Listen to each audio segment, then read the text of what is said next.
بسم اللہ اولہ و آخرہ۔ سورہ بقرہ کے ترجمے اور مختصر تشریح کے اختتام کے بعد اب ہمیں مکی اور مدنی صورتوں کے اس پہلے گروپ میں جو دو جوڑے مدنی صورتوں کے ہیں ان میں سے پہلے جوڑے کی دوسری صورت کا مطالعہ کرنا ہے۔ یہ سورہ آل عمران ہے۔ جیسا کہ اس سے قبل بھی میں آپ کو بتا چکا ہوں کہ جوڑے ہونے کی نسبت یہ ہے کہ ان دونوں چیزوں میں گہری مشابہت بھی ہو، مرد اور عورت بہت مشابہت بھی ہے لیکن کچھ فرق بھی ہو، اور جو فرق ہو وہ ایسا ہو کہ جس سے ایک دوسرے کے لیے کمپلیمنٹری ہو، ایک دوسرے سے مل کر کسی مقصد کی تکمیل ہوتی ہو۔ یہ نسبت زوجیت کی حقیقت ہے۔ اب آپ دیکھیں گے مشابہتیں جو ہیں بہت نمایاں جو سورہ بقرہ میں اور سورہ آل عمران میں ہیں کہ دونوں شروع ہوئی ہیں الف لام میم سے۔ دونوں کے شروع میں قرآن مجید کی عظمت کا بیان ہے، اگرچہ سورہ آل عمران میں اس کے ساتھ ہی تورات اور انجیل کا بیان بھی ہے۔ دونوں کے اختتام پر بڑی عظیم آیات آئی ہیں۔ وہ آیت ہم پڑھ چکے ہیں جو سورہ بقرہ کے اختتام پر آئی ہے، جو کہ ایک عظیم دعا پر مشتمل ہے، عظیم ترین دعاؤں میں سے اس کو شمار کیا جا سکتا ہے۔ ربنا لا تؤاخذنا ان نسینا واخطانا۔ سورہ آل عمران کے آخری رکوع میں بھی ایک نہایت جامع دعا آئی ہے، وہ 3-4 آیتوں میں پھیلی ہوئی ہے، بڑی جامع دعا ہے۔ پھر جیسے میں نے آپ کو بتایا کہ سورہ بقرہ میں بھی یہ سورۃ الامتین ہے، دو امتوں سے بحث کر رہی ہے، گفتگو کر رہی ہے، خطاب کر رہی ہے۔ یہی معاملہ سورہ آل عمران کا بھی ہے، لیکن یہ فرق ہے کہ سورہ بقرہ میں زیادہ گفتگو ہے یہود کے بارے میں، اور سورہ آل عمران میں زیادہ گفتگو ہے نصارہ کے بارے میں۔ تو گویا کہ اس طرح وہ تکمیل ہو رہی ہے کہ اہل کتاب کا جو ایک طبقہ تھا اور اہم تر طبقہ تھا یہود، دینی اعتبار سے ان کی اہمیت زیادہ تھی، چاہے تعداد میں وہ کم تھے اور کم ہے، لیکن یہ کہ دینی اعتبار سے ان کی اہمیت زیادہ رہی ہے۔ دوسرا طبقہ ہے یہ عیسائیوں کا، لیکن یہ کہ ان کا تذکرہ وہاں بہت کم آیا، یہاں آپ کو اس سورہ آل عمران میں زیادہ خطاب ان سے ملے گا۔ پھر جیسے سورہ بقرہ کا پہلا نصف جو ہے وہ 18 رکوعوں پر اور 152 آیات پر مشتمل تھا، اور نصف ثانی جو ہے وہ 22 رکوعوں پر لیکن 134 آیات پر مشتمل تھا، تو تقریباً مساوی دو حصے تھے۔ وہی کیفیت آپ کو یہاں ملے گی، بلکہ یہاں وہ بتمام و کمال ہے، دونوں حصے بہت مساوی ہیں۔ کل 20 رکوع ہیں، 10 رکوع ایک نصف اول میں ہے، 10 رکوع نصف ثانی میں ہے۔ صرف ایک آیت کا فرق ہے کہ پہلے 10 رکوعوں میں 101 آیات ہیں اور دوسرے 10 رکوعوں میں 99 آیات ہیں۔ پھر جیسے وہاں 3 حصے ہیں نصف اول کے، ویسے ہی یہاں بھی 3 حصے ہیں نصف اول کے، لیکن یہاں رکوعوں کی تقسیم نہیں ہے بلکہ آیات کی ہے۔ پہلی 32 آیات میں تمہیدی کلام ہے، جیسے کہ 4 رکوع سورہ بقرہ کے، اگرچہ وہاں روح سخن ابتدا ہی سے یہود کی طرف ہو گیا تھا، یہاں روح سخن ابتدا ہی سے نصارہ کی طرف ہے، لیکن یہ کہ یہاں کی 32 آیات اسی طرح تمہیدی کلام پر مشتمل ہیں جیسی کہ سورہ بقرہ کے 4 رکوع۔ پھر یہاں 31 آیات براہ راست خطاب ہے نصارہ سے،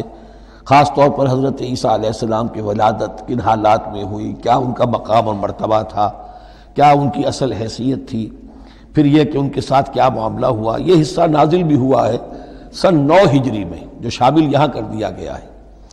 حالانکہ اس سورہ مبارکہ کا اکثر و بیشتر حصہ جو ہے وہ سن 3 ہجری میں غزوہ احد کے بعد نازل ہوا ہے، لیکن یہ کہ یہ حصہ جو ہے 31 آیات پر مشتمل نازل ہوا سن 9 ہجری میں۔ نجران ایک بستی تھی عرب کے جنوب میں یمن کی طرف، اور وہاں عیسائی آباد تھے، تو وہاں کے عیسائیوں کے سردار اور ان کے جو بڑے لاٹ پادری تھے وہ کچھ 70 عیسائیوں کا ایک وفد لے کر آئے حضور کی خدمت میں مدینہ منورہ میں، بات سمجھنے سمجھانے کے لیے کہ آپ کس بات کی دعوت دے رہے ہیں، اور کئی دن مقیم رہے اور بات پوری سمجھ بھی لی، خاموش بھی ہو گئے، پھر بھی بات نہیں مانی تو حضور نے مباہلے کی دعوت دی، اس چیلنج کو قبول کیے بغیر وہاں سے چلے گئے۔ لیکن یہ کہ بہرحال انہوں نے جو ترتیب جس شدت کے ساتھ ہونی چاہیے تھی ان کی طرف سے وہ بھی نہیں کی، یہ شرافت کا انہوں نے مظاہرہ کیا۔ بہرحال یہ 9 رکوع، یہ جو 31 آیات ہیں سن 9 میں نازل ہوئی، یہی نوٹ کر لیجئے کہ سورہ بقرہ کی بھی ایک بات میں بتانے سے میں بھول گیا اس وقت، کہ یہ جو سود سے متعلق احکام ہیں، جو رکوع ہے، جو 38واں رکوع ہے سورہ بقرہ، یہ بھی تقریباً سن 9 میں نازل ہوا ہے۔ گویا کہ وہ مشابہت بھی موجود ہے کہ اگرچہ سورہ بقرہ کا اکثر و بیشتر حصہ غزوہ بدر سے قبل نازل ہوا، لیکن اس میں بھی کچھ آیات وہ ہیں جو سن 9 ہجری میں نازل ہوئی ہیں اور سود کے بارے میں آخری حکم ہے۔ اسی طریقے سے یہاں جو یہ نجران کے عیسائیوں سے خطاب کے لیے جو آیات نازل فرمائی گئیں، یہ سن 9 میں نازل کی گئیں، لیکن شامل ہے سورہ آل عمران میں، کہ جس کا اکثر و بیشتر حصہ سن 3 ہجری میں غزوہ احد کے بعد نازل ہوا ہے۔ پھر جیسے سورہ بقرہ کے نصف اول کا جو آخری تیسرا حصہ تھا، وہ 15واں، 16واں، 17واں، 18واں رکوع، اس میں یہ کہ حضرت ابراہیم کا ذکر تھا، خانہ کعبہ کا ذکر تھا، اسی طریقے سے وہی بات یہاں ملے گی آپ کو۔ اور یہاں اب اہل کتاب کو دعوت دی گئی ہے اسی انداز میں جیسے کہ وہاں 16ویں رکوع میں سورہ بقرہ کے دی گئی ہے۔ یہ تیسرا حصہ جو ہے نصف اول کا، یہ 38 آیات پر مشتمل ہے، بہت جامع آیات ہیں، بہت اہم آیات ہیں۔ اس کے بعد نصف ثانی شروع ہو جاتا ہے، جس میں کہ یا ایھا الذین آمنوا، جیسے 19ویں رکوع سے شروع ہوا سورہ بقرہ میں، یا ایھا الذین آمنوا استعینوا بالصبر والصلاۃ ان اللہ مع الصابرین، یہاں اب یہ 11واں رکوع جو ہے وہ شروع ہوگا، یا ایھا الذین آمنوا اتقوا اللہ حق تقاتہ ولا تموتن الا وانتم مسلمون۔ یہ جو نصف ثانی کے 10 رکوع ہیں، ان کی تقسیم یہاں پر عمودی ہے، افقی نہیں ہے۔ پھر تقسیم کر سکتے ہیں، پہلے 2 رکوعوں میں زیادہ خطاب مسلمانوں سے ہے، اور پھر اگرچہ روئے سخن جو ہے پھر اہل کتاب کی طرف بھی ہے۔ پھر 6 رکوع مسلسل ہیں غزوہ احد کے حالات پر مشتمل، جو مسائل سامنے آئے ان پر تبصرہ، جو مسلمانوں سے غلطیاں ہوئیں ان پر گرفت، آئندہ کے لیے ہدایات۔ تو یہ پورے 60 آیات ہیں تقریباً، اور 6 رکوعوں پر پھیلی ہوئی ہیں۔ یہ سب کے سب یوں سمجھیے کہ قرآن مجید کا ایک مستقل باب ہے، چیپٹر ہے غزوہ احد، اس کا عنوان ہو سکتا ہے،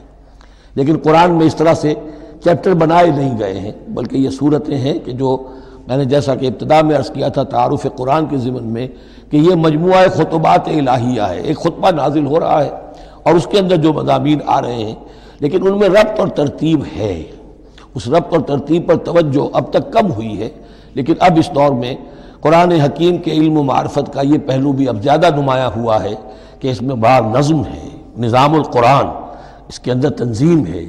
اس میں آیات کا آپس میں ربط ہے، سورتوں کا سورتوں سے ربط ہے، اور ایسے ہی یہ جو ہے الٹب کلام نہیں ہے۔ پھر آخری 2 رکوع، وہ ان میں سے ایک تو جو ہے آخری رکوع، وہ تو بہت ہی جامع ہے، اور اس میں وہ عظیم دعا بھی آئی ہے، اور فلسفہ ایمان کے بارے میں اہم ترین بحث ہے کہ جو اس مقام پر آئی ہے۔ اور اس طریقے سے، اور جو اس سے پہلے کا رکوع ہے 19واں رکوع، وہ بھی در حقیقت کنکلوڈنگ جس کو کہا جاتا ہے، سم اپ کرتے ہوئے پوری سورہ مبارکہ کے مضامین کو، بڑے جامع مضامین پر مشتمل ہے۔ تو اس طرح آپ دیکھیں گے، اور جگہ جگہ آپ دیکھیں گے کہ بعض اوقات تو الفاظ وہی آ رہے ہیں، وہی انداز ہے۔ وہاں بھی کہا گیا تھا مسلمانوں تم کہو ہم ایمان رکھتے ہیں اللہ پر اور جو کچھ ہم پر نازل کیا گیا اور جو کچھ ابراہیم پر اور اسحاق پر، وہی آپ کو آیات یہاں بھی ملیں گی۔ حضرت ابراہیم کا ذکر وہاں ہے، یہاں بھی ملے گا۔ یہود پر ضربت علیہم الذلۃ والمسکنہ والی آیت وہ یہاں بھی آئے گی۔ ذرا ترتیب کا فرق ہے، یہ متشابہ کہلاتے ہیں، قرآن مجید میں متشابہ، اور یہ حفاظ کے لیے مشکل ترین مقام ہوتے ہیں کہ تیزی میں روانی میں وہ اس سے مشابہ جو مقام ہے وہ ادھر منتقل ہو جاتے ہیں۔ لیکن مضامین کے اندر آپ کو اتنی گہری مناسبت نظر آئے گی کہ جس کو میں نے تشبیہ دی ہے زوجیت، کہ ظاہر بات ہے کہ ہر حیوان کا جوڑا جو ہوتا ہے وہ یوں سمجھیے کہ 90% تو ایک دوسرے سے مشابہ ہوں گے، لیکن یہ کہ ان میں 5-10% کا فرق بھی ہوگا، اور وہ فرق بھی ایسا ہوگا کہ جو دونوں کے جمع ہونے سے کوئی نیا مقصد پیدا ہو رہا ہے۔ اس سورہ مبارکہ کا، سورہ آل عمران کا، یہ اور یاد کر لیجئے کہ میں نے آپ کو بتایا تھا کہ نبی اکرم صلی اللہ علیہ وسلم نے ان دونوں صورتوں کو ایک نام دیا ہے۔ جیسے آخری جو 2 صورتیں ہیں قرآن مجید کی، ان کو ایک نام دیا گیا معوذتین، قل اعوذ برب الفلق قل اعوذ برب الناس۔ ان دونوں صورتوں کو ایک نام دیا گیا الزہراوین، 2 نہایت تابناک اور روشن صورتیں۔ تو یہ اس میں تمہیدی کلام میں بس اسی پر اکتفا کر کے اب ہم آگے مطالعہ شروع کرتے ہیں۔ اعوذ باللہ من الشیطان الرجیم، بسم اللہ الرحمن الرحیم۔ الف لام میم اللہ لا الہ الا هو الحی القیوم نزل علیک الکتاب بالحق مصدقا لما بین یدیہ وانزل التوراۃ والانجیل من قبل هدى للناس وانزل الفرقان ان الذین کفروا بآیات اللہ لهم عذاب شدید واللہ عزیز ذو انتقام صدق اللہ العظیم رب اشرح لی صدری ویسر لی امری واحلل عقدۃ من لسانی یفقہوا قولی اللہم ربنا الہمنا رشدنا واعذنا من شرور انفسنا اللہم ارنا الحق حقا وارزقنا اتباعہ وارنا الباطل باطلا وارزقنا اجتنابہ اللہم وفقنا لما تحب وترضى اللہم ربنا آنس وحشتنا فی قبورنا وارحمنا بالقرآن العظیم اللہم اجعلہ لنا اماما ونورا وہدا ورحمہ اللہم ذکرنا منہ ما نسینا وعلمنا منہ ما جہلنا وارزقنا تلاوتہ آناء اللیل وآناء النہار واجعلہ لنا حجتا یا رب العالمین آمین۔ الف لام میم یہ حروف مقطعات ہیں جن کے بارے میں اجمالی گفتگو سورہ بقرہ کے آغاز میں ہم کر چکے ہیں۔ اللہ لا الہ الا هو الحی القیوم یہ الفاظ آیت الکرسی کے آغاز میں سورہ بقرہ میں آ چکے ہیں۔ ایک بات نوٹ کر لیجئے کہ ایک حدیث میں آتا ہے کہ اللہ کا ایک اسم اعظم ہے کہ جس کے حوالے سے اگر کوئی چیز اللہ سے مانگی جائے تو وہ ضرور دیتا ہے، لیکن اس کو حضور نے بتایا نہیں کہ وہ اسم اعظم کون سا ہے۔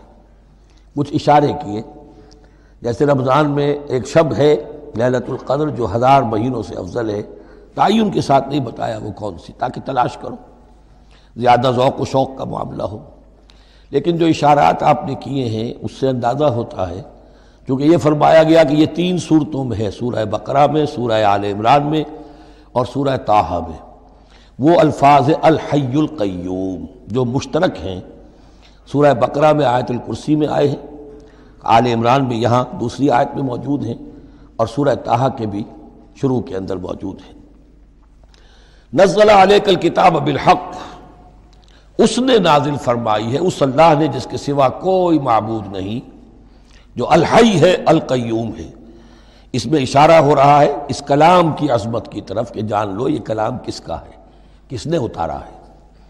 نزل علیک الکتاب بالحق، اس نے نازل فرمائی ہے یہ کتاب اے نبی آپ پر حق کے ساتھ، اور یہاں نوٹ کیجیے نزلہ ہے، نزلہ ینزل تنزیلا، انزلہ نہیں آیا ہے، مصدقا لما بین یدیہ، اور یہ تصدیق کرتے ہوئے آئی ہے اس کی جو اس کے سامنے موجود ہے، تورات اور انجیل۔ اور یہ کہ 2 اعتبارات سے تصدیق ہے کہ یہ قرآن تصدیق کرتا ہے ان کی کہ وہ اللہ کی کتابیں تھیں جن میں تحریف ہو گئی، لیکن یہ کہ قرآن اور حضور مصداق بن کر آئے ہیں ان پیشین گوئیوں کا جو ان کتابوں میں تھی۔ وَأَنزَلَ التَّوْرَاةَ وَالْإِنْجِيلَ مِنْ قَبْلُ هُدًى لِلنَّاسِ، اسی طرح اللہ نے اس سے پہلے لوگوں کی ہدایت کے لیے تورات اور انجیل نازل فرمائی تھی۔ وَأَنزَلَ الْفُرْقَانَ، اور اللہ نے فرقان اتارا۔ فرقان قرآن مجید کے لیے بھی ہے، فرقان تورات کے لیے بھی ہے، فرقان معجزات کے لیے بھی ہے۔ ہر وہ شے یوم الفرقان ہم سورہ انفال میں پڑھیں گے، غزوہ بدر کے دن کو کہا گیا، جو شے بالکل مبرہن کر دے حق و باطل کے مابین امتیاز قائم کر دے وہ فرقان ہے۔ لیکن یہاں اب تحدید کا انداز ہے، دھمکی کا انداز ہے۔ ان الذین کفروا بآیات اللہ، یہ دنیا کی دوسری کتابوں کا معاملہ نہ سمجھو کہ اسے مان لیا تب بھی کوئی حرج نہیں، نہیں مانا تب بھی کوئی حرج نہیں، اگر پڑھنے پر طبیعت راغب ہوئی تو بھی کوئی بات نہیں، نہیں راغب ہے تو مت پڑھو، کوئی الزام نہیں۔ یہ کتاب ویسی نہیں، بلکہ یہ کتاب تو اب اگر نہیں مانو گے، ایمان نہیں لاؤ گے تو ان الذین کفروا بآیات اللہ لہم عذاب شدید، تو ان کے لیے بہت سخت سزا ہوگی۔ واللہ عزیز ذو انتقام، اور اللہ تعالیٰ زبردست ہے، انتقام لینے والا ہے۔ یہ لفظ بہت اہم ہے کہ اللہ تعالیٰ جہاں رؤوف ہے، رحیم ہے، شفیق ہے، غفور ہے، ستار ہے، لیکن ساتھ ہی شدید ذو انتقام بھی ہے، عزوز ذو انتقام بھی ہے، شدید العقاب بھی ہے۔ یہ دونوں شانیں اللہ کی ذہن میں رہنی چاہیے۔ ان اللہ لا یخفی علیہ شیء فی الارض ولا فی السماء، یقیناً اللہ پر کوئی شے مخفی نہیں ہے، نہ آسمان کی نہ زمین کی۔ هو الذی یصورکم فی الارحام کیف یشاء، پہلی چیز اللہ کے علم سے متعلق تھی، اور یہ اللہ کی قدرت سے متعلق ہے۔ وہی ہے کہ جو تمہاری نقشہ کشی کر دیتا ہے، صورت بنا دیتا ہے تمہاری ماؤں کے رحموں میں جیسا چاہتا ہے۔ کسی کے پاس چوائس نہیں ہے کہ وہ اپنا نقشہ خود بنائے۔ لا الہ الا هو العزیز الحکیم، اس کے سوا کوئی معبود نہیں، اور یہ کہ وہی العزیز ہے اور الحکیم ہے۔ هو الذی انزل علیک الکتاب منہ آیات محکمات ہن ام الکتاب واخر متشابہات، وہی ہے جس نے آپ پر یہ کتاب نازل فرمائی۔ کسی کسی جگہ انزلہ کا لفظ بھی آ جاتا ہے، اور یہ ہوتا ہے ردم کے اعتبار سے، کیونکہ قرآن مجید کی اپنی ایک ملکوتی غنا ہے، اس کی ایک موسیقی ہے، ڈیوائن میوزک ہے، تو اس میں جو ردم کے حوالے سے اگر ضرورت ہو تو یہ الفاظ ایک دوسرے کی جگہ آ جائیں گے۔ منہ آیات المحکمات، اس میں کچھ آیات تو ہیں محکم، پختہ، حکم جیسا کہ میں نے بتایا حکمت عقل کی پختگی، محکم آیت پختہ آیت جس کا مفہوم بالکل واضح ہو، جس کو ادھر سے ادھر کرنے کی کوئی گنجائش نہ ہو۔ ہن ام الکتاب، اس کتاب کی جڑ اور اساس اور بنیاد وہی ہے۔ وَأُخَرُ متشابہات، اور کچھ متشابہ ہیں کہ جن کا حقیقی اور صحیح مفہوم معین کرنا بہت مشکل ہے، بلکہ عام حالات میں ناممکن ہے۔ یہ میں تفصیل سے تعارف قرآن کے ضمن میں عرض کر چکا ہوں۔ آیات الاحکام جتنی بھی ہیں وہ سب محکم ہیں، یہ کرو یہ نہ کرو، یہ حرام یہ حلال۔ لیکن یہ کہ جو بھی آیات ہیں کہ جن میں بحث ہے عالم غیب سے، اللہ کی ذات و صفات، کیا تصور کریں؟ اللہ کا ہاتھ، اللہ کا چہرہ، اللہ کی کرسی، اللہ کا عرش، کیا تصور کریں؟ اسی طریقے سے فرشتے، عالم غیب کی شیئیں، عالم برزخ قبر میں کیا ہوتا ہے، اسی طرح عالم آخرہ جنت اور دوزخ کی اصل حقیقتیں ہم نہیں سمجھ سکتے، اس میں ہمارے ذہن کے قریب لا کر کچھ باتیں بتا دی گئی ہیں۔ ما لا یدرک کلہ لا یترک کلہ، اجمالی تصور قائم ہو جانا چاہیے، اس کے بغیر تو راستہ سیدھا رہے گا نہیں آدمی کا، لیکن ان کی تفاصیل میں نہیں جانا چاہیے۔ تو دوسرے درجے میں نے آپ کو بتایا تھا کہ کچھ فزیکل فینومینا بھی یہ بھی ایک وقت تک رہے ہیں آیات متشابہات میں سے، لیکن رفتہ رفتہ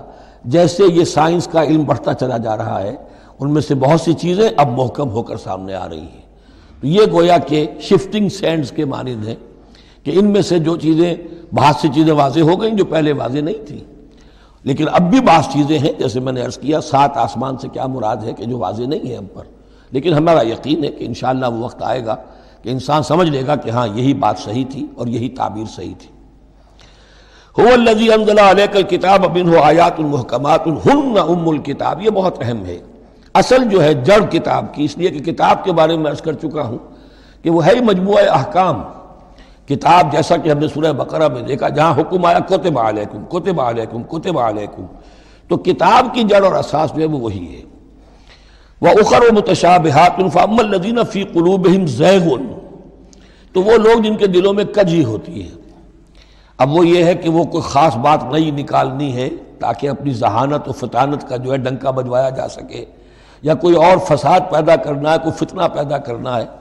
ذہن ٹیڑھا ہو چکا ہے، اب اس ٹیڑھے ذہن کے لیے کوئی دلیل چاہیے قرآن سے، اب وہ متشابہات کے چکر میں لگیں گے، ان کے پیچھے پڑیں گے کہ کسی کے مفہوم کو میں اپنے من پسند مفہوم کی طرف موڑ سکوں۔ فَأَمَّا الَّذِينَ فِي قُلُوبِهِمْ زَيْغٌ فَيَتَّبِعُونَ مَا تَشَابَهَ مِنْهُ، تو وہ لوگ کہ جن کے دلوں میں کجی ہے وہ پیچھے لگتے ہیں ان کے کہ جو متشابہ ہیں، ان میں سے ابتغاء الفتنۃ، یا تو فتنہ اٹھانا چاہتے ہیں فتنے کی تلاش میں، وابتغاء تاویلہ، اور تلاش کرنے کے لیے کہ اس کی اصل حقیقت، اصل منشا، اصل مراد کیا ہے۔ یعنی یہ بھی ہو سکتا ہے کسی کا علمی ذوق ہی ایسا ہو جائے، اور یہ بھی ہو سکتا ہے کہ ایک شخص کی فطرت میں کجی ہو۔ وما یعلم تاویلہ الا اللہ، حالانکہ ان کا حقیقی مفہوم اللہ کے سوا کوئی نہیں جانتا۔ والراسخون فی العلم یقولون، اور جو لوگ علم میں راسخ ہیں، پختہ ہیں، جن کی جڑیں گہری ہو چکی ہیں علم میں، وہ کیا کہتے ہیں؟ یقولون آمنا بہ کل من عند ربنا، ہم ایمان لائے اس کتاب پر، قرآن پر، یہ کل کا کل ہمارے رب کی طرف سے ہے۔ جو بات صاف سمجھ میں آ گئی ہے اس پر عمل کریں گے، جو بات پوری طرح سمجھ میں نہیں آ رہی ہے انتظار کریں گے، لیکن یہ اجمالی یقین رکھیں گے کہ یہ ہے اللہ کی کتاب۔ آمنا بہ کل من عند ربنا وما یذکر الا اولو الالباب، لیکن یہ صحیح روش اور یہ نصیحت نہیں حاصل کر سکتے مگر وہی کہ جو ہوش مند ہے، عقل مند ہے۔ اور سب سے بڑی ہوش مندی یہ ہے کہ انسان اپنی عقل کی لیمیٹیشنز کو جان لے، میری عقل کی حدود کیا ہیں، عقل کہاں تک جا سکتی ہے۔ اگر انسان اپنی عقل کی حدود کو نہیں جانتا تو وہ پھر اولو الالباب میں سے نہیں ہے۔ عقل بڑی شے ہے لیکن یہ کہ اس کی حدود ہیں، ایک حد سے آگے یہ عقل تجاوز نہیں کر سکتی۔ گزر جا عقل سے آگے کہ یہ نور چراغ راہ ہے، منزل نہیں ہے۔ منزل تک پہنچانے والی شے جو ہے وہ عقل نہیں ہے، وہ قلب پہنچائے گا، لیکن یہ کہ بہرحال عقل ایک روشنی دیتی ہے، حقیقت کی طرف اشارے کرتی ہے۔ ربنا لا تزغ قلوبنا بعد اذ ہدیتنا، اور ان کا یہ قول ہوتا ہے اولو الالباب کا، اے رب ہمارے دلوں کو کج نہ ہونے دیجو اس کے بعد کہ تو نے ہمیں ہدایت دے دی ہے۔ وہب لنا من لدنک رحمہ، اور ہمیں تو خاص اپنے خزانہ فضل سے رحمت عطا فرما، انک انت الوہاب، یقیناً تو ہی سب کچھ دینے والا ہے، تیری ہی بارگاہ سے ملے گا۔ ربنا انک جامع الناس لیوم لا ریب فیہ، اے رب ہمارے یقیناً تو جمع کرنے والا ہے لوگوں کو اس دن جس دن میں کوئی شک نہیں ہے، قیامت کا دن، یوم القیامہ۔ ان اللہ لا یخلف المیعاد، یقیناً اللہ تعالی اس وعدے کے خلاف نہیں کرے گا، اپنے وعدے کی خلاف ورزی نہیں کرتا، لہذا جو اس نے بتایا ہے کہ وہ دن آئے گا وہ آ کر رہے گا۔ ان الذین کفروا لن تغنی عنہم اموالہم ولا اولادہم من اللہ شیئا، اب یہ ذرا تحدی کا انداز ہے، چیلنج کا انداز ہے۔ زمانہ نزول کے اعتبار سے آپ نے نوٹ کر لیا کہ یہ سن 3 میں نازل ہو رہی ہے سورہ مبارکہ غزوہ احد کے بعد، لیکن یہ کہ یہ رکوع جو ہے اس کے بارے میں گمان غالب ہے کہ یہ غزوہ بدر کے بعد نازل ہوئی ہے۔ غزوہ بدر جو ہے اس میں ایک طرف مسلمانوں کو بڑی زبردست فتح حاصل ہوئی تھی تو مسلمانوں کا مورال بہت بلند تھا، لیکن ایسی روایات بھی ملتی ہیں کہ جب مسلمان بدر سے کامیاب ہو کر، غازی بن کر، فتح یاب ہو کر واپس آئے تو جو یہودی قبیلے تھے مدینے کے، ان میں سے بعض لوگوں نے کہا کہ مسلمانوں اتنا نہ اتراؤ، یہ کچھ قریش کے ناتجربہ کار چھوکرے تھے جن سے تمہارا مقابلہ پیش آیا ہے، اگر ہم سے کبھی بات اس کا مقابلہ پیش آیا تو معلوم ہوگا، تب دن میں تارے نظر آئیں گے وغیرہ وغیرہ۔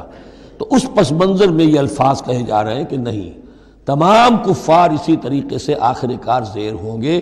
اور اللہ کے دین کو غالب ہونا ہے، واللہ غالب علی امرہ ولکن اکثر الناس لا یعلمون۔ ان الذین کفروا لن تغنی عنہم اموالہم ولا اولادہم من اللہ شیئا، یقیناً جن لوگوں نے کفر کی روش اختیار کی ہرگز نہ بچا سکیں گے انہیں، نہ ان کے مال نہ ان کی اولاد اللہ سے کچھ بھی۔ وَأُولَٰئِكَ هُمْ وَقُودُ النَّارِ، اور وہ تو سب کے سب آگ کا ایندھن بنیں گے۔ کداب آل فرعون، تمہاری تو حیثیت ہی کیا ہے،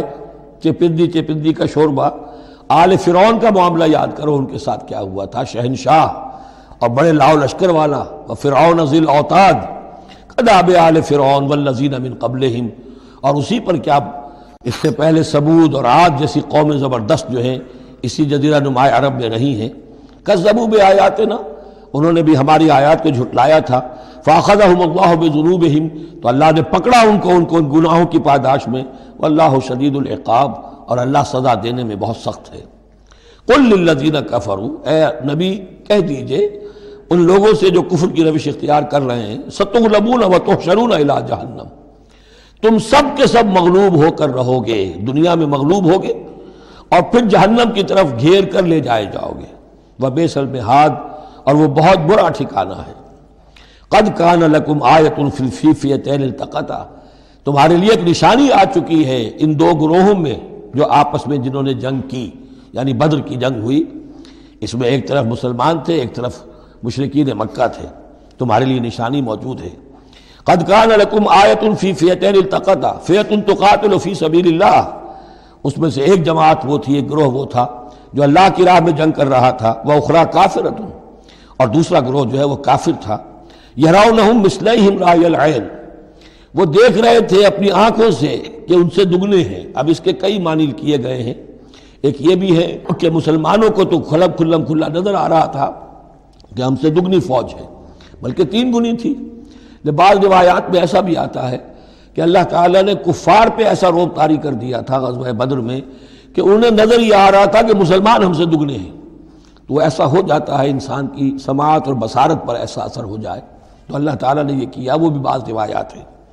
واللہ یؤید بنصرہ من یشاء، اور اللہ تائید فرماتا ہے اپنی نصرت سے جس کی چاہتا ہے۔ ان فی ذلک لعبرۃ، اس میں یقیناً ایک عبرت ہے، سبق آموزی ہے، لأولی الابصار، لیکن یہ عبرت اور سبق آموزی صرف ان کے لیے ہوتی ہے کہ جو آنکھیں رکھتے ہوں،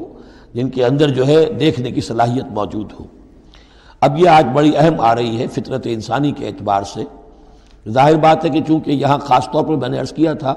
کہ یہود کی طرف ایک جو ہے وہ ایک روح سخن موجود ہے اہل کتاب کی طرف، اور اس واقعے کے اندر تو خاص طور پر جن لوگوں کے اندر کہ یہ دنیا کی محبت زیادہ شدید ہوتی ہے، تو اس کا ایک اثر بتا رہے ہیں کہ یہ واقعتاً اللہ نے فطرت انسانی میں رکھی ہے، اس لیے کہ یہ دنیا جو ہے اسے اللہ نے چلانا ہے، اس کی رونقیں رکھنی ہے جب تک اس کی مرضی ہے، قیامت تک تو اسے آباد رکھنا ہے۔ اولاد پیدا ہوگی تو دنیا قائم رہے گی، نسل چلے گی، مرد اور عورت کی ایک دوسرے کے ساتھ کشش ہوگی تو اولاد پیدا ہوگی، اور یہ تمام چیزیں جو ہیں، دولت کی کوئی طلب ہوگی تو آدمی محنت کرے گا، مشقت کرے گا، کمائے گا، تو اس لیے یہ چیزیں فطرت انسانی میں ہیں، یہ بیسک اینیمل انسٹنکٹس ہیں۔ بس ضرورت اس بات کی ہوتی ہے کہ ان انسٹنکٹس کو دبا کر رکھا جائے، اللہ کی محبت، اللہ کی شریعت کو اس سے بالا تر رکھا جائے، بس یہ نہیں ہے کہ ان کو ختم کر دیا جائے۔ سیلف اینیہیلیشن اسلام میں نہیں ہے، یہ رہبانیت ہے کہ اپنے نفس کو کچل دو، ختم کر دو، نہیں، سیلف کنٹرول، اپنے آپ کو کنٹرول میں رکھو۔ یہ منہ زور گھوڑا ہے نفس انسانی کا، لیکن جتنا طاقتور گھوڑا ہوگا اتنا ہی آپ کے لیے تیز دوڑنا جو ہے وہ آسان ہوگا، لیکن جتنا منہ زور اور طاقتور گھوڑا ہے اتنا ہی اسے قابو میں رکھنے کی ضرورت بھی ہے، ورنہ اگر اس کے رحم و کرم پر سوار آ گیا تو جہاں چاہے گا پٹخنی دے دے گا۔ تو اس اعتبار سے سیلف کنٹرول ہو، گھوڑا پورا قابو میں ہو۔ البتہ یہ ہے کہ سیلف کو، اپنے نفس کو، اس کو کچل ڈالنا، سیلف اینیہیلیشن، یہ اسلام میں نہیں۔ زین للناس حب الشہوات من النساء، مزین کر دی گئی ہے لوگوں کے لیے ایک تو محبت جو ہے، شہوت کی محبت خواتین کے بارے میں۔ اب دیکھیے یہاں بھی قرآن مجید گویا کہ ایک طرح سے تائید کر رہا ہے فرائڈ کی۔ اس کے نزدیک سب سے پورٹنٹ فیکٹر جو ہے، سب سے پورٹنٹ جو موٹیو ہے انسان کا، وہ سیکس ہے، اور یہاں بھی اللہ تعالیٰ نے سب سے پہلے اسی کا ذکر کیا ہے۔ اگرچہ میرے نزدیک ضروری نہیں ہے، اس لیے کہ دوسری جگہوں پر پیٹ جو ہے معاشی ضرورت یہ اس سے بھی سخت ہو جاتی ہے، لیکن یہ کہ واقعتاً یہ حضور نے بھی فرمایا ہے صلی اللہ علیہ وسلم، ما ترکت بعدی فتنۃ اضر علی الرجال من النساء، میرے بعد اب مردوں کے لیے عورتوں کے فتنے سے بڑا فتنہ اور کوئی نہیں ہے۔ ان کی محبت جو ہے وہ انسان کو کہاں سے کہاں لے جاتی ہے۔ بلعام بن باورا یہود کے اندر ایک بہت بڑا عالم اور فاضل شخص تھا، ایک عورت کے چکر میں آ کر اور وہ شیطان کا پیرو بن گیا، وہ قصہ آئے گا سورہ اعراف کے اندر۔ تو واقعہ یہ ہے، لیکن ایک فطرت کے اندر ہے تو صحیح، محبت تو ہے۔ زین للناس حب الشہوات من النساء والبنین، اور بیٹے انسان کو بہت پسند ہے، بیٹے ہوں، اس کا نام چلتا رہے، بڑھاپے کا سہارا بنے، والقناطیر المقنطرۃ من الذهب والفضہ، اور یہ کہ خزانے ہوں جمع کیے ہوئے سونے کے اور چاندی کے، والخیل المسومۃ، اور گھوڑے ہوں بڑے نسل والے گھوڑے جو ہیں جن پر کے نشان لگے ہوئے ہوتے ہیں، پیڈگری ہوتی ہے ان کی، والانعام، اور مویشی ہوں، مال جو ہے پنجاب میں اور سرائکی کے علاقے میں مال کہتے ہی جانوروں کو ہیں، ان حیوانات کو ہیں مال مویشی، والانعام والحرث، اور کھیتی۔ ذالک متاع الحیات الدنیا، بس جو نقطہ اعتدال ہے وہ یہ ہے کہ جان لو یہ ساری چیزیں اس دنیا کی زندگی کا ساز و سامان ہے، اس زندگی کے لیے ضروریات کی حد تک ان سے فائدہ اٹھانا، اس میں کوئی بری بات نہیں، لیکن واللہ عندہ حسن المآب، لیکن اللہ کے پاس ہے اچھا لوٹنا۔ وہ جو ہے جو اللہ کے پاس ہے اس کے مقابلے میں یہ کچھ بھی نہیں۔ اگر یہ ایمان بالآخرہ ہے تو پھر تو انسان ان تمام چیزوں کو، اپنے تمام جذبات و میلانات کو ایک حد کے اندر رکھے گا، اس سے آگے نہیں آنے دے گا۔ لیکن اگر ان میں سے کوئی ایک شے بھی اتنی زوردار ہو گئی اس کی محبت کہ آپ کے دل کے اوپر اس کا قبضہ ہو گیا تو بس آپ گئے، اب وہی ند ہے، وہی اب آپ کا معبود ہے، چاہے وہ دولت ہو، چاہے وہ کوئی اور شے ہو، وہ اب آپ کا معبود بن جائے گی۔ قُلْ أَنَبِّئُكُمْ بِخَيْرٍ مِّن ذَلِكُمْ، ان سے کہیے کہ کیا میں تمہیں بتاؤں کہ ان تمام چیزوں سے بہتر شے کون سی ہے؟ لِلَّذِينَ اتَّقَوْا عِندَ رَبِّهِمْ جَنَّاتٌ تَجْرِي مِن تَحْتِهَا الْأَنْهَارُ خَالِدِينَ فِيهَا، وہ لوگ کہ جو اپنے رب کا تقوی اختیار کرتے رہے۔ تقوی یہی ہے کہ اپنے نفس کا بھی حق ہے دو، ان لنفسک علیک حقا، لیکن ناجائز راستے سے نہیں۔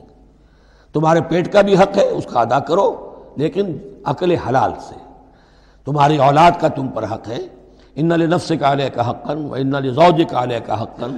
وان لزورک علیک حقا، تمہارے ملاقاتی آتے ہیں ان کا بھی تم پر حق ہے،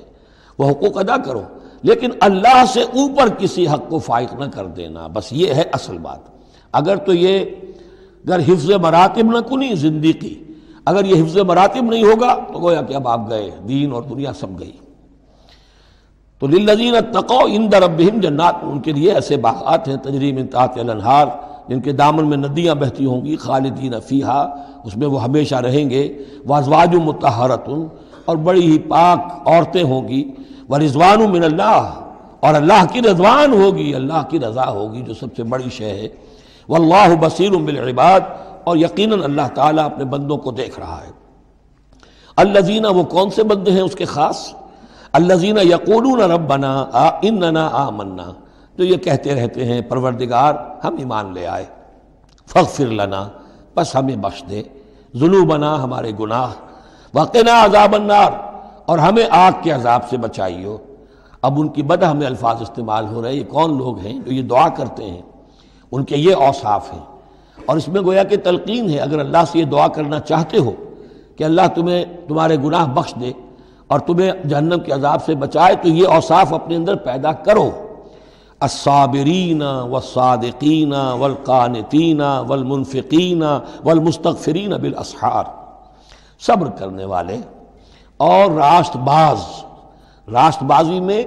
راست گوئی بھی ہے، راست کردار بھی ہے، عمل بھی آپ کا صحیح صحت پر ہو، درستی پر ہو، اور قول بھی صحیح اور درست ہو۔ والقانتین، فرما بردار،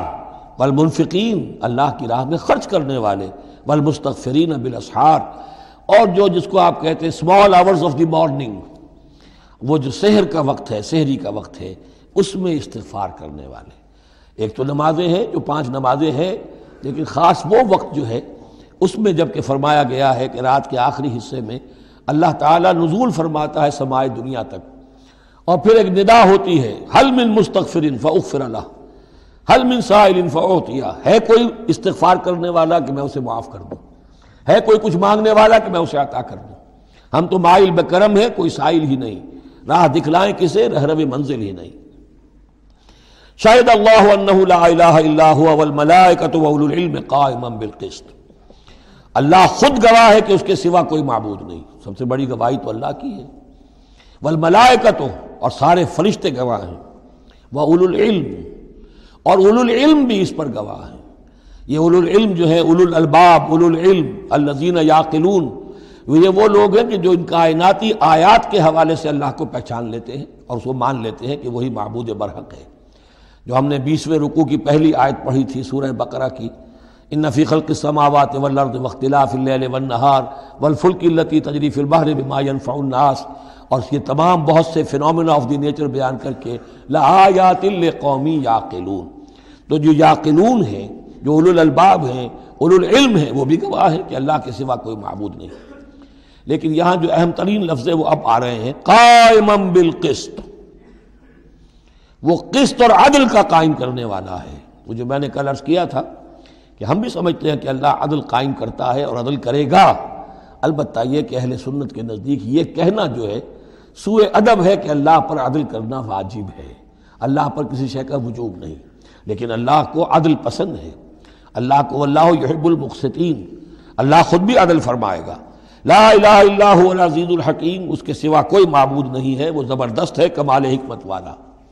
ان الدین عند اللہ الاسلام،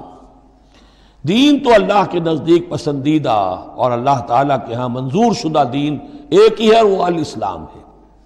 یہ صورت اس اعتبار سے، اور یہ بھی سورہ بقرہ اور سورہ آل عمران کے حوالے سے آپ سمجھ لیجئے، سورہ بقرہ میں ایمان پر زیادہ زور ہے،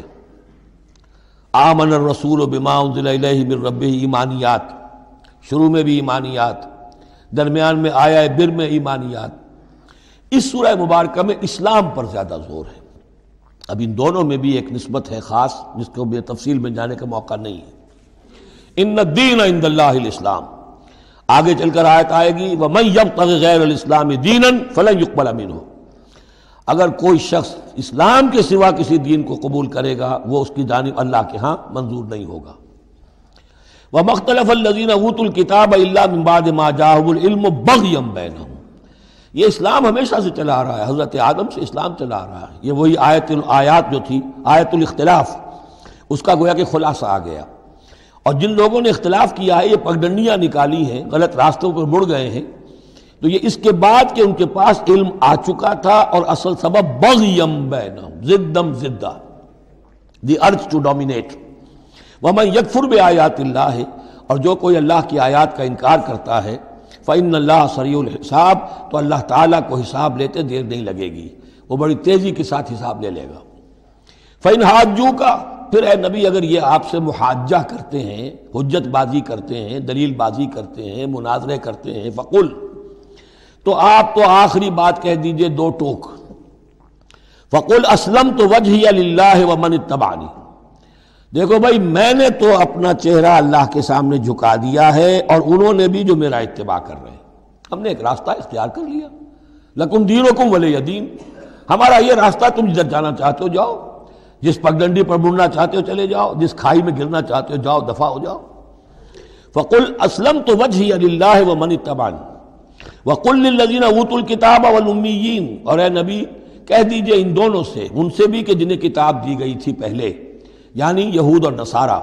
والامیین، اور ان سے بھی کہہ دیجئے کہ جو مشرکین عرب ہیں ابھی بقیہ عرب میں، اسلمتم، تم بھی اسلام لاتے ہو یا نہیں، تابع ہوتے ہو کہ نہیں، اللہ کے سپرد اپنے آپ کو کرتے ہو کہ نہیں، فَإِنْ أَسْلَمُوا فَقَدِ اهْتَدَوْا، اگر وہ بھی اسی طریقے سے اسلام لے آئیں تو ہدایت پر ہو جائیں گے۔ وَإِنْ تَوَلَّوْا فَإِنَّمَا عَلَيْكَ الْبَلَاغُ، پھر اگر وہ رخ پھیر لیں، منہ موڑ لیں، تو اے نبی آپ پر کوئی ذمہ داری نہیں ہے سوائے پہنچا دینے کی۔ اعلیٰ کو یہاں پھر پہچان، انما علیک البلاغ، آپ کے ذمہ ہے پہنچا دینا، آپ نے ہمارا پیغام پہنچا دیا، ہماری دعوت ان تک پہنچا دی، ہماری آیات انہیں پڑھ کر سنا دی، اب آگے چوائس ان کا ہے، آپ پر ذمہ داری نہیں ہے کہ یہ لوگ ایمان کیوں نہیں لائے۔ وَلَا تُسْأَلُوا عَنْ أَصْحَابِ الْجَحِيمِ، یہ سورہ بقرہ میں ہم پڑھائے ہیں۔ وَاللَّهُ بَصِيرٌ بِالْعِبَادِ، باقی اللہ تعالیٰ اپنے بندوں کو دیکھ رہا ہے، وہ ان سے حساب کتاب کر لے گا، وہ معاملہ اس کا ان سے نبٹ لے گا، آپ کے ذمہ جو فرض تھا آپ اس فرض کو ادا کرتے رہیے۔ ان الذین یکفرون بآیات اللہ ویقتلون النبیین بغیر حق، یقیناً وہ لوگ جو اللہ کی آیات کا کفر کرتے ہیں اور انبیاء کو قتل کرتے رہے ہیں ناحق، ویقتلون الذین یامرون بالقسط من الناس، اور قتل کرتے رہے ہیں یا قتل کرتے ہیں ان لوگوں کو انسانوں میں سے جو عدل کا حکم دیتے ہیں، اس لیے کہ انصاف کی بات تو پسند نہیں ہوتی کسی کو، سچی بات الحق مرن، تو بہت سے مواقع پر ایسا ہوتا ہے کہ حق گوئی کی پاداش میں کوئی حق گو انسان جو ہے اسے اپنی جان سے ہاتھ دھونے پڑتے ہیں۔ تو یہاں پھر دیکھیے قسط کا معاملہ آیا ہے، عدل، اللہ قائم بالقسط ہے، اور اللہ کے محبوب بندے وہی ہیں کہ جو انبیاء کے علاوہ وہ لوگ کہ جو عدل کا حکم دیں، انصاف کا ڈنکا بجانے کی کوشش کریں۔ تو فرمایا وَيَقْتُلُونَ الَّذِينَ يَأْمُرُونَ بِالْقِسْطِ مِنَ النَّاسِ، تو ایسے لوگ جنہیں کہ جو کہ ایسے لوگوں کو قتل کریں، فَبَشِّرْهُمْ بِعَذَابٍ أَلِيمٍ، تو اے نبی انہیں بشارت سنا دیجئے دردناک عذاب کی۔ اس میں ایک طنز ہے، بشارت، عذاب کی بشارت، یہ طنزیہ کلام ہے۔ اولئک الذین حبطت اعمالہم فی الدنیا والآخرہ، یہ وہ لوگ ہیں کہ جن کے تمام اعمال دنیا اور آخرت میں حبط ہو گئے۔ قریش کو یہ زوم تھا کہ ہم خادم کعبہ ہیں اور ہمارے پاس جو ہے یہ لوگ آتے ہیں، حج کرتے ہیں، ہم ان کی دعوت کرتے ہیں، کھانا کھلاتے ہیں، پانی پلاتے ہیں، سقایا ہے، تو ہماری اتنی خدمتیں ہیں، اللہ تعالیٰ کے ہاں جو ہے ہمیں بہرحال ان خدمتوں کے حساب میں ہمیں بخش دیا جائے گا۔ فرمایا وہ سارے اعمال حبط ہو جائیں گے اگر وہ شکل نہیں ہے، اگر تو صحیح پورے دین کو اختیار کرو گے تو ٹھیک ہے، ورنہ یہ کہ اولئک الذین حبطت اعمالہم فی الدنیا والآخرہ، بڑے سے بڑے چیریٹی کے کام کیے ہوں، چیریٹیبل انسٹیٹیوشنز قائم کر دی ہوں، کوئی حیثیت نہیں رکھتی اللہ کے نگاہ میں۔ وما لہم من ناصرین، اور ان کا پھر کوئی مددگار نہیں ہوگا۔ الم تر الی الذین اوتوا نصیبا من الکتاب، کیا تم نے غور نہیں کیا ان لوگوں کی حالت پر جنہیں کتاب کا ایک حصہ دیا گیا تھا؟ اوتو مجہول کا صیغہ، یہ جیسا کہ میں نے عرض کیا جہاں کوئی مذمت کا پہلو ہوتا ہے تو اس میں یہ مجہول کا صیغہ آتا ہے۔ جنہیں کتاب کا ایک حصہ دیا گیا تھا، یدعون الی کتاب اللہ لیحکم بینہم، اب انہیں بلایا جاتا ہے اللہ کی کتاب کی طرف کہ وہ ان کے مابین فیصلہ کرے۔ ثم یتولی فریق منہم وہم معرضون، پھر ان میں سے ایک گروہ جو ہے پیٹھ موڑ لیتا ہے اعراض کرتے ہوئے، یعنی یہ کہ مانتے بھی ہیں کتاب کو لیکن اس کے فیصلے کو تسلیم کرنے کے لیے تیار نہیں۔ ذالک بانہم قالوا لن تمسنا النار الا ایاما معدودات، یہ مضمون آ چکا ہے سورہ بقرہ میں۔ یہ کیوں ڈھٹائی ہو رہی ہے؟ جو مانتے بھی ہیں اور پھر عمل نہیں کر رہے، انہیں بتایا جاتا تم اس کتاب پر ایمان رکھتے، اس میں یہ لکھا ہے یہ سود حرام ہے، کیا کر رہے ہو، یہ شے حرام ہے، کس کام میں لگے ہوئے ہو؟ لیکن نہیں، کیوں اڑ جاتا ہے انسان؟ اس کی تشخیص کر دی۔ ذالک بانہم قالوا، یہ اس وجہ سے ہے کہ انہوں نے یہ عقیدہ گھڑ لیا ہے کہ لن تمسنا النار الا ایاما معدودات، ہمیں تو چھو ہی نہیں سکتی آگ جہنم کی مگر گنتی کے چند دن۔ جب یہ عقیدہ ہے تو پھر کاہے کو انسان دنیا کا نقصان برداشت کرے؟ بابر بے عیش کوش کے عالم دوبارہ نیست، حلال سے حرام سے جائز سے ناجائز سے جو بھی عیش حاصل کیا جا سکتا کرنا چاہیے، بخش تو دیا ہی جانا ہے۔ یہ عقیدہ ہے کہ جو در حقیقت ایمان بالآخرت کی نفی کر دیتا ہے۔ وَغَرَّهُمْ فِي دِينِهِمْ مَا كَانُوا يَفْتَرُونَ، اور انہیں دھوکے میں مبتلا کر دیا ہے ان کے دین نے، ان چیزوں نے دین کے معاملے میں دھوکے میں ڈال دیا جو انہوں نے افترا کر لیے، گھڑ لیے۔ اللہ نے تو کوئی ضمانت نہیں دی تھی، نہ لاؤ تورات لاؤ انجیل لاؤ، کہیں ضمانت نہیں ہے، یہ تو تمہارا من گھڑت عقیدہ ہے، اور اسی کی وجہ سے دین کے اندر تم اب بد دین یا بے دین ہو گئے ہو۔ فَكَيْفَ إِذَا جَمَعْنَاهُمْ لِيَوْمٍ لَا رَيْبَ فِيهِ، تو کیا حال ہوگا اس دن؟ اس وقت تو یہ بڑھ چڑھ کر باتیں بنا رہے ہیں، زبان درازیاں کر رہے ہیں، کیا ہوگا اس دن جب کہ ہم انہیں جمع کریں گے لِيَوْمٍ لَا رَيْبَ فِيهِ، اس دن جس دن کے بارے میں کوئی شک نہیں۔ وَوُفِّيَتْ كُلُّ نَفْسٍ مَا كَسَبَتْ، اور پھر ہر ذی نفس کو، ہر جان کو، ہر انسان کو پورا دے دیا جائے گا جو کچھ اس نے کمائی کی ہوگی۔ وَهُمْ لَا يُظْلَمُونَ، اور ان پر کوئی زیادتی نہیں ہوگی۔ اب اس کے بعد پھر ایک بڑی عظیم دعا آ رہی ہے۔ اس سورہ مبارکہ میں دعائیں بہت ہیں، یہ بھی بہت عظیم دعا ہے، اور یہ تو باقاعدہ تلقین کر کے کہا گیا ہے۔ کہیں تو ایسا ہوتا ہے لوگ ایسے دعا کرتے ہیں، یہاں ہے قل اللہم مالک الملک،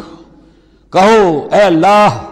جو تمام بادشاہت کا مالک ہے، مالک الملک ہے، کل ملک اس کے اختیار میں ہے، تؤتی الملک من تشاء، تو حکومت اور اختیار دیتا ہے جس کو چاہتا ہے، وتنزع الملک ممن تشاء، اور سلطنت چھین لیتا ہے جس سے چاہتا ہے، وتعز من تشاء، اور تو عزت دیتا ہے جس کو چاہتا ہے، وتذل من تشاء، اور تو ذلیل کر دیتا ہے جس کو چاہے۔ بیدک الخیر، تیرے ہاتھ میں سب خوبی ہے، اس کے دونوں معنی ہیں، کل خیر خوبی تیرے ہاتھ میں ہے، دوسرے تیرے ہاتھ میں خیر ہی خیر ہے۔ بسا اوقات انسان جسے اپنے لیے شر سمجھ بیٹھتا ہے وہ بھی اس کے لیے خیر ہوتا ہے۔ آسان تحبوا شیئا وہو شر لکم، وآسان تکرہوا شیئا وہو خیر لکم، انک علی کل شیء قدیر، یقیناً تو ہر چیز پر قادر ہے۔ تولج اللیل فی النہار، تو رات کو لے آتا ہے دن میں پرو کر، وتولج النہار فی اللیل، اور پھر دن کو نکال لاتا ہے رات میں سے پرو کر، وتخرج الحی من المیت، اور تو نکالتا ہے زندہ کو مردہ سے، وتخرج المیت من الحی، اور تو نکالتا ہے مردہ کو زندہ سے۔ اس کی بہترین مثال مرغی اور انڈا، مرغی میں جان نہیں ہے لیکن اسی میں سے چوزہ برآمد ہوتا ہے، زندہ ہے، اور وہ مرغی جو ہے وہی انڈا دے رہی ہے، تو گویا کہ اللہ تعالیٰ کے ہاں وہ چیز چل رہی ہے، تخرج الحی من المیت وتخرج المیت من الحی وترزق من تشاء بغیر حساب، اور تو دیتا ہے جس کو چاہتا ہے بے حد و حساب۔ لا يتخذ المؤمنون الکافرین اولیاء من دون المؤمنین، اہل ایمان نہ بنائیں اپنے دوست کافروں کو، اولیاء ایسا دوست جو قلبی دوست ہو، جو رازدار بھی ہو جاتے ہیں، پشت پناہ بھی ایک دوسرے کے سمجھے جاتے ہیں، یہ تعلق کفار کے ساتھ اختیار کرنے کی اجازت نہیں ہے۔ ایک اچھا رویہ ہو، ظاہری مدارات ہوں، آپ ان سے اچھے کلچرڈ طریقے پر بات کریں، تہذیب کے ساتھ، یہ اور بات ہے، لیکن دلی محبت، قلبی رشتہ، جذباتی تعلق،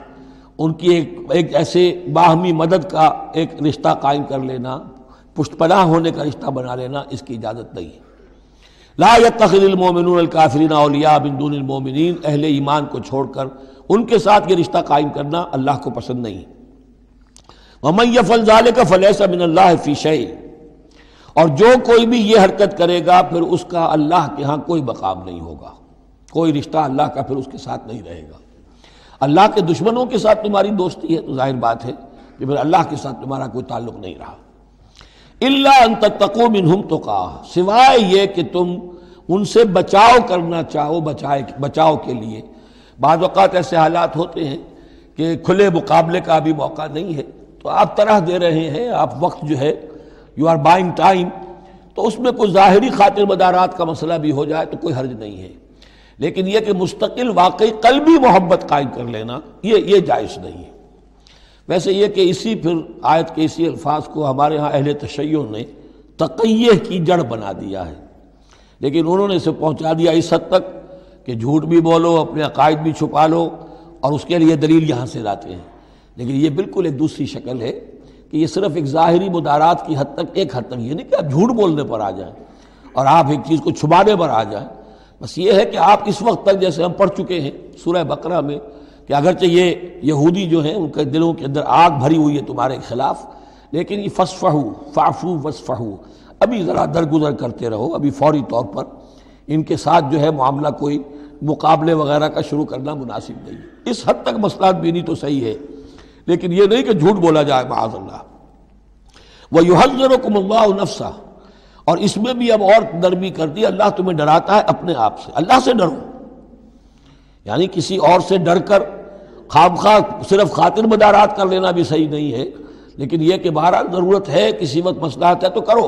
لیکن یہ کہ اصل تمہارے دل میں خوف اللہ کا رہنا چاہیے۔ وَإِلَى اللَّهِ الْمَصِيرُ، اور اللہ ہی کی طرف تمہیں لوٹ جانا ہے۔ قُلْ إِن تُخْفُوا مَا فِي صُدُورِكُمْ أَوْ تُبْدُوهُ يَعْلَمُهُ اللَّهُ، یہ پھر وہی آیت آ گئی ہے جو سورہ بقرہ کے آخر میں آئی تھی، لِلَّهِ مَا فِي السَّمَاوَاتِ وَمَا فِي الْأَرْضِ وَإِن تُبْدُوا مَا فِي أَنفُسِكُمْ أَوْ تُخْفُوهُ يُحَاسِبْكُم بِهِ اللَّهُ، یہاں فرمایا قُلْ إِن تُخْفُوا مَا فِي صُدُورِكُمْ، کہہ دیجئے کہ اگر تم چھپاؤ جو کچھ کہ تمہارے سینوں میں ہے، أَوْ تُبْدُوهُ، یا تم اسے ظاہر کر دو، يَعْلَمُهُ اللَّهُ، اللہ تعالیٰ اس کو جانتا ہے۔ تمہارے ظاہر کرنے چھپانے سے اللہ سے کوئی تعلق نہیں ہے، ایک دوسرے سے چھپا سکتے ہو، ظاہر کر سکتے ہو، اللہ سے نہیں۔ وَيَعْلَمُ مَا فِي السَّمَاوَاتِ وَمَا فِي الْأَرْضِ، اور وہ جانتا ہے جو کچھ کے آسمانوں میں اور زمین میں ہے۔ وَاللَّهُ عَلَىٰ كُلِّ شَيْءٍ قَدِيرٌ، اور اللہ تعالیٰ ہر چیز پر قادر ہے۔ یوم تجد کل نفس ما عملت من خیر محضرا، اس دن کا تصور کرو جس دن ہر جان، ہر نفس موجود پائے گا، حاضر کیا ہوا پائے گا ہر وہ عمل جو اس نے کیا ہوگا۔ فَمَن يَعْمَلْ مِثْقَالَ ذَرَّةٍ خَيْرًا يَرَهُ وَمَن يَعْمَلْ مِثْقَالَ ذَرَّةٍ شَرًّا يَرَهُ يَوْمَ تَجِدُ كُلُّ نَفْسٍ مَا عَمِلَتْ مِنْ خَيْرٍ مُحْضَرًا وَمَا عَمِلَتْ مِنْ سُوءٍ، جو نیکی کی ہوگی اسے بھی موجود پائے گا، اور جو بدی کمائی ہوگی وہ بھی موجود پائے گا۔ تود لو ان بینہا وبینہ امدا بعیدا، اور ہر جان یہ چاہے گی، ہر انسان یہ چاہے گا کہ کاش میرے اور میرے اعمال نامے کے درمیان بڑا فاصلہ آ جائے، میں اسے دیکھوں بھی نہ، میری نگاہ بھی اس پر نہ پڑے۔ وَيُحَذِّرُكُمُ اللَّهُ نَفْسَهُ، اور اللہ ڈرا رہا ہے تمہیں اپنے آپ سے، یعنی تقویٰ رکھنا ہے تو اس کا کرو، ڈرنا ہے تو اس سے ڈرو، خوف کھانا ہے تو اس سے کھاؤ۔ وَاللَّهُ رَؤُوفٌ بِالْعِبَادِ، اور اللہ تعالیٰ اپنے بندوں کے حق میں بہت شفیق ہے، یعنی یہ وارننگ سے اسی لیے دے رہا ہے کہ تمہاری عاقبت برباد نہ ہو، بار بار سمجھا رہا ہے۔ قُلْ إِن كُنتُمْ تُحِبُّونَ اللَّهَ، یہ آیت بہت معروف بھی ہے، مسلمانوں کو پسند بھی ہے، ہمارے ہاں جو وعظ ہوتے ہیں، تقاریر ہوتی ہیں تو اس کے اندر بہت کثرت سے کوٹ ہوتی ہے۔ قُلْ إِن كُنتُمْ تُحِبُّونَ اللَّهَ فَاتَّبِعُونِي يُحْبِبْكُمُ اللَّهُ، اے نبی کہہ دیجئے کہ اگر تم لوگ چاہتے ہو کہ اللہ سے محبت کرو، اگر تم اللہ سے محبت کرتے ہو فَاتَّبِعُونِی، تو میری پیروی کرو، میرا اتباع کرو۔ یحببکم اللہ، اللہ تم سے محبت کرے گا، وَیَغْفِرْ لَکُمْ ذُنُوبَکُمْ، اور تمہارے گناہ بخش دے گا، وَاللَّهُ غَفُورٌ الرحیم، اور اللہ غفور الرحیم ہے۔ قُلْ اطیعوا اللہ والرسول، کہہ دیجئے اطاعت کرو اللہ کی اور اس کے رسول کی، فَإِن تَوَلَّوْا فَإِنَّ اللَّهَ لَا يُحِبُّ الْكَافِرِينَ، اور اگر وہ پیٹھ موڑ لیں تو اللہ کو ایسے کافر پسند نہیں ہے۔ یہ دو آیتیں اس اعتبار سے بڑی اہم ہیں کہ اس میں رسول کے لیے دو الفاظ آئے ہیں، اطاعت اور اتباع۔ اطاعت اگر نہیں ہے تو کفر ہو گیا، اطاعت تو لازم ہے، لیکن اطاعت کس چیز میں ہوتی ہے؟ جو حکم دیا ہے یہ کرو، آپ کو کرنا ہے۔ اتباع اس سے اوپر کی شے ہے، انسان خود تلاش کرے حضور کیا کرتے تھے، اور چاہے آپ نے نہیں فرمایا کہ یہ کرو لیکن آپ ان کی پیروی کر رہے ہیں۔ یہ گویا کہ دائرہ وسیع ہو گیا. جس سے محبت ہوتی ہے اس کا انسان جو ہے اس کی ہر طرح سے اس کے ساتھ ایک مناسبت پیدا کرنا چاہتا ہے. کیسا لباس اس کا ہے ویسا ہی لباس اپنا بنائے، کیا چیزیں اس کو پسند ہیں کھانے میں وہی چیزیں خود بھی کھائے اور پسند کرے. تو یہ چیزیں جس کا حکم نہیں ہے. جیسے کہ ایک صحابی کا واقعہ آتا ہے کہ وہ ایک مرتبہ آئے اور انہوں نے اس وقت یہ دیکھا، ایک ہی مرتبہ آئے ہوں گے کہیں باہر سے بدو صحابی، کہ حضور کے کرتے کے بٹن لگے ہوئے نہیں تھے. انہوں نے ساری عمر پھر اپنے کرتے کے بٹن نہیں لگائے. حضور نے حکم تو نہیں دیا تھا، دیکھا یہ کہ محمد اس شان میں تھے اس وقت، تو پھر اس کے بعد اسی کو لازم کر لیا. اس اتباع میں یہ بات بھی آ جائے گی کہ اگرچہ دین کے کچھ تقاضے ایسے ہیں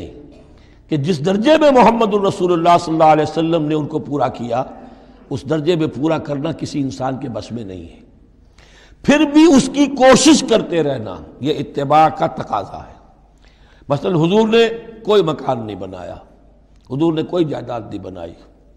حضور نے جیسے ہی وحی کا آغاز ہوا کوئی دنیاوی کام نہیں کیا، کوئی تجارت نہیں کی. ایک ایک لمحہ اپنی توانائی کی ایک رمق وہ لگا دی کس کام کے لیے؟ اللہ کے دین کی دعوت اور اللہ کے دین کی اقامت، اس کو قائم کرنے کے لیے. اب سب کے لیے تو اس مقام تک تو پہنچنا مشکل ہے، لیکن یہ کہ آئیڈیل یہ رہے، اسی کی طرف انسان چلنے کی کوشش کرتا رہے. میکسیمم جتنا بھی اپنا وقت فارغ کرے، اپنے وسائل فارغ کرے اور لگائے اس کام کے اندر، تو اتباع کا جو ہے کم سے کم تقاضا اس وقت پورا ہوگا. ہاں جو حکم دے دیا گیا یہ حلال ہے، یہ حرام ہے، یہ فرض ہے، یہ واجب ہے، اس کا تو اگر معاملہ اس کی پیروی نہیں ہو رہی تو پھر تو وہ کفر ہے. لیکن اتباع اگر آپ کر رہے ہیں تو اتباع جو ہے وہ پھر اللہ کا محبوب بن جانا ہے. اگر تم اللہ سے محبت کرتے ہو تو میرا اتباع کرو، میری پیروی کرو. دیکھو میں کیا کر رہا ہوں،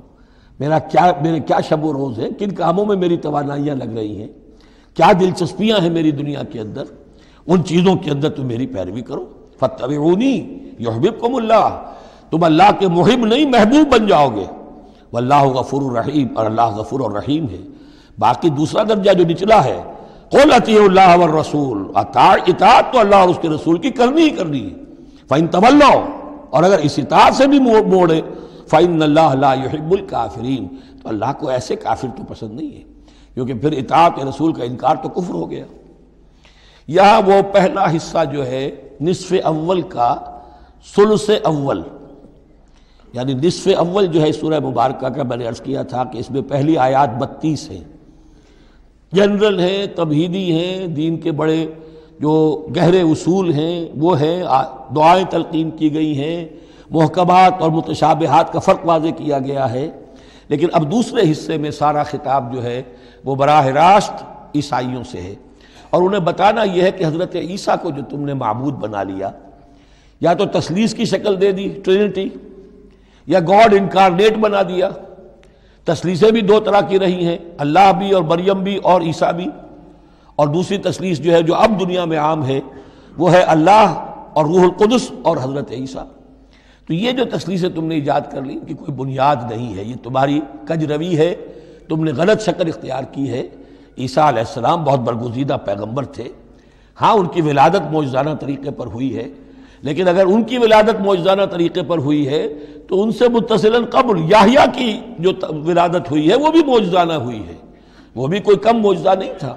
تو معجزے، اور پھر آدم کی جو ولادت ہوئی یا آدم کو جو پیدا کیا اللہ نے، تو ظاہر بات ہے کہ وہ اپنی جگہ پر جہاں سے نسل انسانی کا آغاز ہوا، تو یہی بات اگر دلیل ہو جائے الوہیت کی تو یہ تو پھر آدم کو بھی الہ مانو اور یحییٰ کو بھی الہ مانو. تو ساری بحث اس پر ہو رہی ہے. ان اللہ اصطفیٰ آدم و نوحا وآل ابراہیم وآل عمران علی العالمین، یقیناً اللہ نے چن لیا آدم کو اور نوح کو اور آل ابراہیم کو اور آل عمران کو تمام جہان والوں پر. تمام جہانوں پر نہیں، تمام جہان والوں پر. حضرت آدم علیہ السلام کا بھی استفاء ہوا ہے. اس میں کچھ ان لوگوں کے لیے دلیل بنتی ہے جو سمجھتے ہیں کہ جو تخلیق آدم ہے اس میں پہلے کوئی سپیشیز وجود میں آئی تھی، اور اس سپیشیز، اس نوع کے ایک فرد کو اللہ نے چن کر اس میں پھر اپنی روح پھونکی ہے تو وہ آدم بن گئے. تو وہ بھی سلیکٹڈ تھے. استفاء کے معنی ہوتا ہے کسی میں سے چن لینا. بہرحال ایک عام معنی بھی ہو جاتے ہیں، پسند کر لینے کے معنی بھی ہو سکتے ہیں. ان اللہ اصطفیٰ آدم و نوحا، اور پھر نوح کو پسند کیا، آل ابراہیم، ابراہیم کے گھر کو، ان کے خاندان کو، وآل عمران، عمران جو ہے بنی اسرائیل کی تاریخ میں دو عظیم شخصیتوں کے نام ہیں، ایک تو حضرت موسیٰ کے والد کا نام بھی عمران تھا، اور ایک حضرت مریم کے والد کا نام بھی عمران تھا۔ حضرت عیسیٰ کے نانا عمران ہوئے اور حضرت موسیٰ کے والد عمران تھے۔ یہاں پہ غالباً حضرت موسیٰ کے والد مراد ہیں،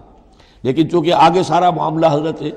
مریم کا آ رہا ہے تو شاید عین ممکن ہے کہ یہاں پر اشارہ ان کے نانا کی طرف ہو۔ ذریۃ بعضھا من بعض، اور یہ سب جو ہے ایک دوسرے کی نسل سے ہیں، ایک دوسرے کی اولاد سے ہیں۔ نوح حضرت آدم کی اولاد سے ہیں، ابراہیم حضرت نوح کی اولاد سے ہیں، پھر ان کے پورا خاندان بنی اسماعیل بنی اسرائیل یہ ان کی اولاد میں سے ہیں۔ واللہ سمیع علیم، اللہ سمیع اور علیم ہے۔ اس قالت امرأۃ عمران رب انی نذرت لک ما فی بطنی محررا فتقبل منی۔ اب یہ جو عمران کی بیوی ہیں یعنی حضرت مریم کی والدہ، یہ بہت نیک عورت تھیں، بہت ہی متقی، نیک، زاہد۔ ان کو حمل ہوا تو انہوں نے پروردگار سے ایک منت مانی، نظر مانی، رب انی نذرت لک ما فی بطنی، جو میرے پیٹ میں جو بھی بچہ اے اللہ تو پیدا فرما رہا ہے میں تیری ہی نظر کرتی ہوں، یعنی دنیاوی کوئی ذمہ داریوں کا بوجھ اس پر نہیں ہم ڈالیں گے،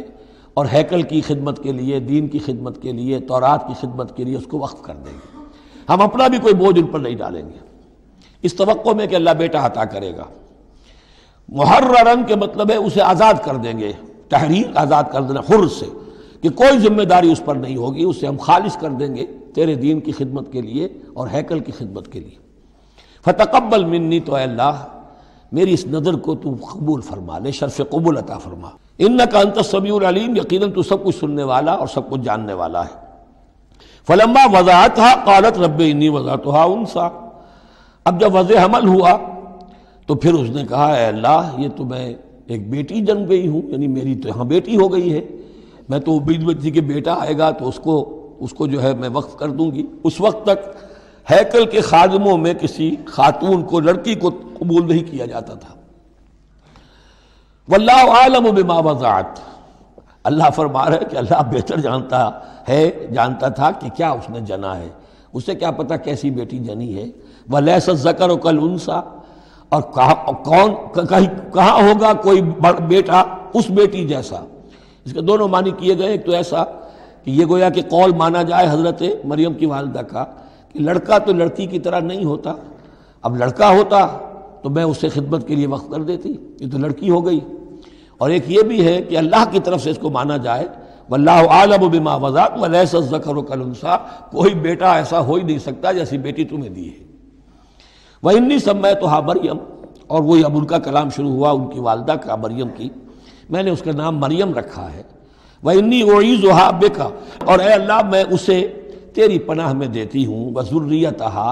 اور جو بھی اس کی اولاد ہو، نسل ہو، اس کو بھی تیری پناہ میں دیتی ہوں، من الشیطان الرجیم، مردود شیطان کے حملے سے، کہ اللہ ان کو، مریم کو بھی اور اس کی آنے والی اولاد کو بھی تو بہت ہی اپنی حفاظت میں رکھیو، شیطان سے بچائیو۔ فتقبلها ربها بقبول حسن، تو قبول فرما لیا انہیں، یعنی حضرت مریم علیہ السلام کو ان کے رب نے بڑی ہی عمدگی کے ساتھ، قبول حسن، شرف قبول عطا فرمایا بڑی ہی خوبصورت انداز میں۔ وانبتها نباتا حسنا، اور ان کی پرورش کی بہت ہی عمدہ طریقے پر، بہت اعلیٰ طریقے پر۔ وکفلها زکریا، اور ان کو کفالت میں دے دیا، تربیت میں دے دیا حضرت زکریا کے۔ یہ حضرت زکریا جو ہیں یہ خالو تھے حضرت عیسیٰ علیہ السلام کے، حضرت مریم کے خالو، تو ہم ان کی تحویل میں، اور وہ اس وقت کے چیف کاہن تھے، chief priest of the temple, ہیکل سلیمانی کے وہی نبی بھی تھے، اور وہی وہاں کے سب سے بڑے جو ہیں، جو آج کل ہم سمجھتے ہیں مجاور وغیرہ، تو وہ مقام ان کا کاہنوں کا ہوتا تھا۔ وَكَفَّلَهَا زَكَرِيَّا كُلَّمَا دَخَلَ عَلَيْهَا زَكَرِيَّا الْمِحْرَابَ، جب کبھی بھی زکریا ان کے پاس جاتے تھے محراب میں، وجد عندها رزقا، وہ دیکھتے تھے محراب حجروں کی شکل کے اندر جو جیسے بنے ہوتے ہیں مسجدوں کے ساتھ، تو ایسے ایک حجرہ ان کو دے دیا گیا کہ یہ اللہ کے لیے نظر کی گئی ہیں اور ان کو قبول کر لیا گیا ہے، تو اب ان کے لیے یہاں پر یہ حجرہ ہے، اس میں وہ رہتی ہیں۔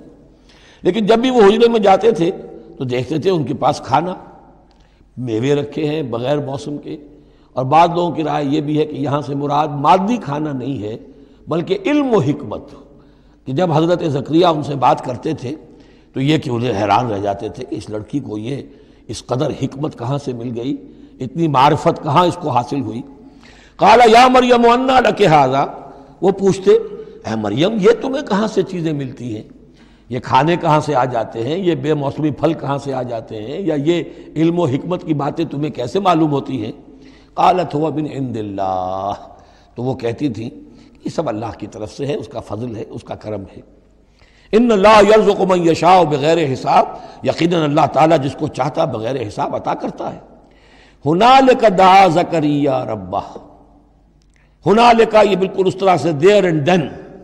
جب یہ مشاہدہ ہوا حضرت زکریا کو تو انہوں نے بھی ایک دعا کی اپنے پروردگار سے۔ ہنالک دعا زکریا ربہ